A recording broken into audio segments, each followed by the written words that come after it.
Okay, everybody, so in this pot I have ground beef. You have to allow your mother-in-law to get involved because she can't sit on the sideline. She had to get in here and stir it, and I wasn't ready to, but that's okay. That's what mom-in-laws do, right? So let it brown. As you can see, it's starting to get brown, and that's what you want. All the juices are going to start coming out, and you'll see that a little later. So go ahead and stir it. Now to that, I'm going to add sofrito. If you haven't checked out my sofrito video, be sure to do so. It is the base of the Latin cuisine, and me as a Puerto Rican, I use it a lot. So put that in there, and by the way, all of the measurements as well as a PDF copy for you are available for all my recipes at www.ketoelite.us. Here we have the black pepper and the oregano.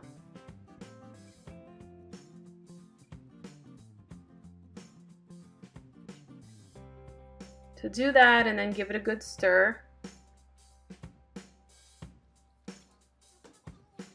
Just to make sure, you know, you're trying to get the flavors even as possible. You want every bite to be scrumptious. Now I added a little more salt because as I turn the meat, I just add a little more. That's how I do it. You can definitely measure it, but it is to taste. All right. As you can see, the juices here, you see them? The meat is getting more brown, you see that? So what I do, instead of draining it, I let it cook off in there. So you can reduce the heat depending on, you know, how high the heat is on your stove. Or you can allow it to stay on medium heat. I reduce it a little bit at this point. And remember, you can add any spices you'd like. Alright, as you can see, the juices have begun to boil off. So what I'm going to do is go ahead and add spaghetti sauce. Now everyone's always asking, what spaghetti sauce do you use? What I do is I go to my local supermarket and I find the one that's lowest in carbs. Typically it's Classico, which is the Florentine one, or the Rayo, or organic ones. They tend to be the lowest in carbs.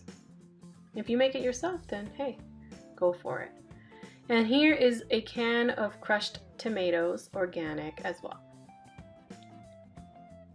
And this is just a quick way to make the meat sauce, to make it seem more authentic instead of being there and over a pot and cooking all day. It's just a quick, easy way to do it, and it tastes amazing. Give it a good stir. La, la, la, la, la.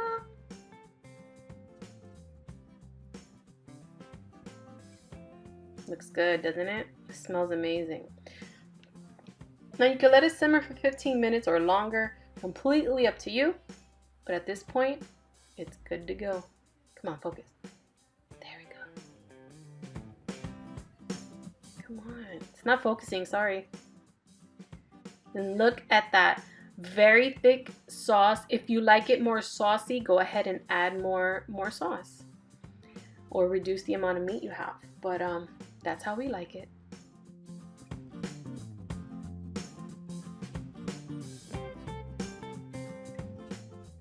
Now here, I'm gonna show you how to do the how to cook the noodles. They're zoodles, zucchini noodles, if you didn't know. Now what I'm doing is basically sauteing it, and as you can see, I use the coconut oil spray, and I add a little bit of salt and pepper, not too much. Most of my flavor is going to be from the meat sauce. So I cook it 3 to 5 minutes, basically until it's tender. You don't want it mushy. So that's why I keep turning it, just to get a feel for how tender it is. And once that's completed, then guess what? We get to plate it. We get to eat it. Ooh! Can't wait. Oh, yeah. It actually tastes really good. Look at that. Nice, it's ready. There you go. And then we add our sauce. And of course, I always